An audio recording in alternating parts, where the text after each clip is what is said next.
Welcome, everyone, to the Inclusion Podcast. I'm Dr. Julie Kostman. And I'm Dr. Christy Preddy-Franzak. We're so glad you're here as we explore all things inclusion. So whether you're a school leader, an educator, a parent, or simply passionate about inclusion, this podcast is for you. In each episode, we go beyond the usual conversations, diving into what truly makes inclusive education work. Together, let's make a difference, one conversation at a time. Here we go. I have good news for you folks. Today is about reframing engagement, and that often with students, doing nothing is actually doing something. I would even say for teachers and educators, quote unquote, doing nothing is actually doing something. We call that an access point through pause, wait time, but we won't get ahead of ourselves. Oh, go ahead. I mean, I'm already excited. So Christy, do you mean to tell me that when a kid is sitting there or wandering or opting out, like saying no or staring out the window, that's okay? I'm going to even pick on just staring out the window as a necessary part of the day. Okay. So in this episode, we're going to challenge the idea that learning looks like busy, verbal, and compliant. And we're going to talk about what Christy just began to talk about, which is regulation and engagement and learning can look like quiet, slow, or an invisible task. And that we might have to honor the different rhythms in order to give all kids access. So this episode is going to invite us to stop interrupting regulation and start noticing what learning actually looks like. Julie, stop disrupting regulation. So Where Christy, do you come up with these things? This is so hard for me, and I am terrible at it. I do not like wait time. I know you don't. I do not like slow paced. You do not like one thing on the screen without movement. I need many things at the time. So maybe some of you know I have ADHD as an attribute and superpower and very big challenge. And for me as an educator, this was the hardest thing. It still is the hardest thing for me. Even when we're co-teaching, if I give people 4 minutes to reflect, Julie's like, 4 minutes? They can do so much in 4 minutes. I'm like, they can't even get in a small group in 4 minutes. I literally sometimes turn off my camera and lay on the floor during those 4 minutes and think like, and do a prayer like, dear Lord, help me get through these 4 minutes because it seems so long. Or she'll say, I'm going to give you a whole 20 seconds. And I'm just like, what in the world will we do with 20 whole seconds? But Christy, when I would co-teach, so picture this, even I'm picturing 8th grade, I'm picturing Lisa Barry Keppen was her name. So if you're listening, she was the science teacher, I was the special ed teacher. And I would say to the class, get the 7 things you need to get and join me over at the lab tables. You have 10 seconds, ready, go. And I was flippin' delighted by my strategy, by how fun it was, by how everybody was racing around the room. And, I would count down loudly too. So I would add a lot of input and I'd be like 9, 8, right? And it's so fun. And what Christy has taught me is that I just pushed probably half or more of those learners outside of their optimal learning experience because I set their nervous systems on fire. Now, it works for mine. I love to race and rush because that's how I actually can get myself to do anything all day long. So let's talk a little more about this, Christy, and why in school systems we have these ideas that learning looks like verbal, compliant, sitting still, eyes forward, hands working, but actually might look like wandering or staring out the window. So at least 2 things, Julie. Yeah.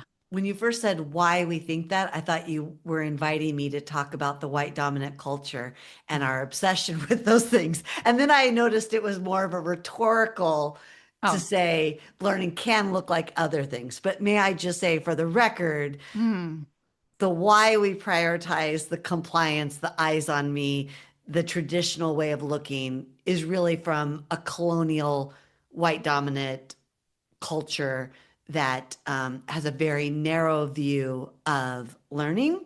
hmm And it's what the white dominant culture perpetuates as quality or where a teacher has control mm, and students are in a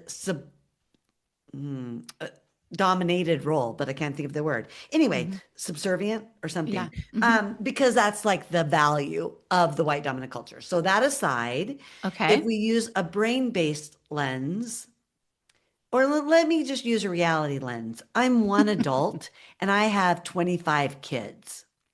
So Julie, back to your example of the eighth grade hmm Yeah. lab, let's just say half the kids were like you and half the kids were like me. But you're hmm just one adult. What do? You don't get to say, oh, everybody just take your time. You have 42 minutes before the hmm next class period. Correct.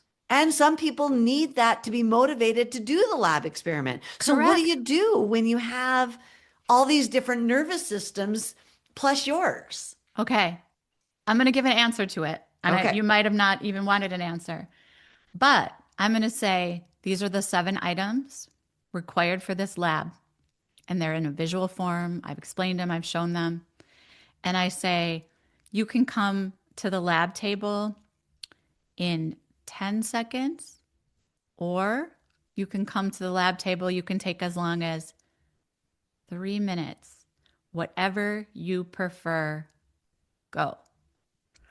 And now I go, ooh, I'm like Christy, and I'm going to gather my stuff and I'm going to alphabetize my things and make sure that they're in the correct order. And then I'm going to color code them on my way.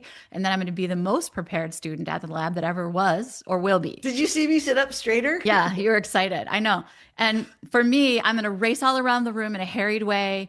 My hair will be a mess. I'll be flying around. I'll be grabbing the stuff and I'll be getting there safely, of course. Of course. But we both have options built in. Now, Christy, I've raced there. I'm there in 9.3 seconds. Mm, I get a moment to pause, which is really healthy for me because it's not how I roll. yeah. Yeah, so it's like it's built in, but it's not all in the beginning. So like you can take your pause at a different time.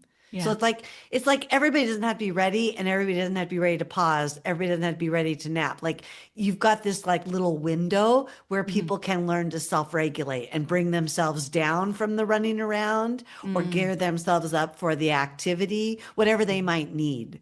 So let's just start there. Mhm. We probably need to even start back with like what is engagement, why can it look like different things or why should it look like different things, because let's say you remain a Oh, little bit harried in my perspective, right? sure. You're moving quickly, you're Mhm. already done with half the lab lesson, That's what I. and the other kids are just getting there and you're Mhm. like done. So and I'm like, you can't be done. Mhm. So like I have to still honor that. Oh, and there are ways to honor it, and there are ways to squash it or squelch it or make someone feel bad about it. So Yeah. I've always been the kid who was supposed to go back and add detail because you cannot be done by now, right? And my dream and goal is to get done so I can move on to more interesting things. Like my brain is expansive. I love to learn. I love to do things, but I'm not going to linger on a task that doesn't feel like it needs lingering on. So, what Christy's inviting us to do is recognize that we're using me and Christy as the example, but in every classroom, you're going to have this wild range of tolerance to pace and to verbal and to stillness and to every aspect of schooling. And I don't want it to be a spoiler alert, but essentially, it's the more you add in choice, about how to participate. And the more you say, wow, you did complete that. Excellent. Next. This is what I'm wondering. Do you want to do this or this? Right. And you keep the child engaged instead of saying, you can't be done. There's no possible way. This has got to be poor quality. So, two things that made me think of, Julie. Mhm. One, we have a download for this handout because we're going to come back to this word participation, this word engagement. So, I want to make sure people get that at inclusiveschooling.com/download 70. We Mhm. also have a resource called Fast Finishers that are by age and grade level. That I'll put it on the show notes. We won't go into it because that could be a whole nother podcast episode. But Mm. if you're like, I do have kids that do things quickly, how do I honor that and keep them motivated to do something that is productive, quote unquote? Because some kids, Mm. be quite honest, their prefrontal cortexes are still developing. So they might start to go light fire to somebody's thing or Sure. poke them or distract them in some way. Sure. It's all fine. But how do we keep them on a path that keeps them engaged in a way that is still productive? But let's talk a little bit, Julie, about, you use the word participation. Sometimes Mhm. we use the word engagement. How do we help people look more broadly at their definition of that word or I those two think words? I guess, Christy, it's honestly asking that question. What is my definition of engagement? Yeah. What else might be happening in this student's brain right now? And so engagement might look like listening without responding. It could look like observing. It could be just taking breaks between bursts of participation. It could be not choosing to engage yet. It Mm. could be just participating internally, but what we have to remember is engagement is not performance and it's very often not visible. And so, what you're asking is to say, well, what is our definition of engagement? Which is actually the question. And then, who benefits from our definition of engagement? So, learners like me benefited from my type of engagement. Fast thinkers, quick movers, excited learners, fast processors. Those were the people that I was advantaging. And As a yet, teacher, as a I teacher, see. and yet, there are plenty of people who are slower moving, more deliberate, more thoughtful, needing more time between tasks, all the ways that we want to talk about it, that I was disadvantaging. And so the fact that you said we have to look at our definition of participation and then ask one further question, who are we advantaging and who are we Mm. disadvantaging using this definition? And how do we make sure that a new definition can be formed that would benefit all the students in our classroom? Yeah. And even if you're just one adult, how are Mhm. you using the environment? How are you structuring activities? Notice when Julie gave her example of choice, she said, I've got a visual of the directions. I've Mhm. verbally said the directions. They're posted at the lab stations as well as at the front of the class. So she's utilizing the environment as a co-teacher. She can Mhm. also have a station that is maybe where you go after you've finished that takes the lab experiment and circles back or goes further with it. So she's using stations to help her teach. All of these ideas start to come out and go, oh, this is possible, even if I'm just one person. Yes. So, Julie, let me ask you this Mhm. because we're a little bit mindset, a little bit about practice as we're going back and forth. You Yeah. know, we love language that lifts, we love restoring. Can you give us some language swaps for as I'm trying to move away from how I talk about a student who looks like they are not engaged? Yes. Maybe something like this student needs regulation. This student takes time to recover between tasks. This student is working on sensory organization. So instead of saying things like off task or not participating or doing nothing, you would say they're regulating, they're processing, or they're Mm. engaging in a different way. Oh, As And opposed those friends come straight from our handout or the download for this episode. Because, Julie, I just want you to do that one more time, the three reframes, but they can get it at inclusiveschooling.com/download 70. But just mm, say them one more time because they were so powerful. yeah, so instead of saying off task, not participating, or doing nothing, you would say, the student is regulating, they're processing, Yeah. or they're engaging in a different way. Ugh. Because I feel like sometimes people feel like they need to. I'm going to take on the role of a paraprofessional for a minute, and I might be assigned to a student, which is already a problematic practice, but we Okay, know it happens. sure. And I worry if my student that I'm supporting Mm, looks off task or yeah. unengaged, disengaged, right? Hmm. So Hmm. I feel like I always have to redirect them, make sure they're compliant, make sure that they're looking at the teacher, make sure they're on task.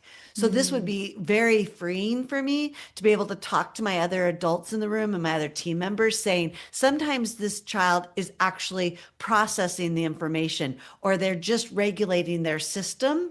So if you look over at us and it looks like they're off task, here's some other ways you might interpret what they're doing. And I think, Christy, what you take, if you take what you just said and take it one step further, because you're nervous about them regulating, it Yeah. is likely that you're going to disrupt what they need to do to learn. Yeah. So it can be a very disruptive thing when we interrupt regulation.